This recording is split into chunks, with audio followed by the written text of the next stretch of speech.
Welcome to our channel. Today we how to reduce server costs with DigitalOcean, full guide step by step clearly. To reduce server costs with DigitalOcean, start by evaluating your current usage. Log into your DigitalOcean account and access the dashboard. Check your existing droplets and their resource allocations.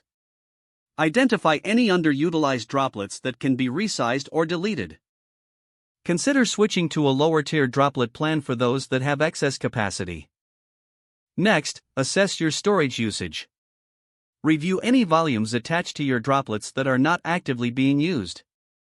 Detach and delete any unnecessary volumes to reduce costs. Look into utilizing object storage for static files instead of maintaining larger droplets.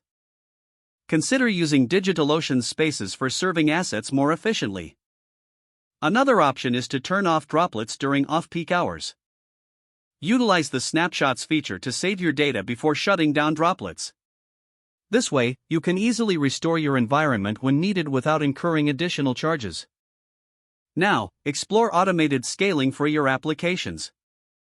Set up rules to scale your resources according to traffic demands. This can help you avoid over-provisioning and only spend on what you actually need. Take advantage of DigitalOcean's monitoring tools. These will help you track metrics and identify inefficiencies. Implement load balancing to distribute traffic evenly across droplets. This can improve performance and help you optimize resource usage. Consider using Kubernetes if you have a container-based workload.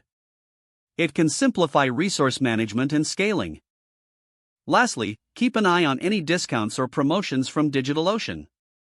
Engage with the community and support for practical tips and updates on cost-saving strategies. By following these steps, you can significantly reduce your server costs with DigitalOcean. If the page does not load, refresh the browser or try again in a private or incognito window. Make sure you are using the correct email address, then retype it carefully to avoid small typos. If your password is not accepted, use the reset option and create a new strong password you can remember. Don't forget to like this video and subscribe to our channel for more step-by-step tech guides.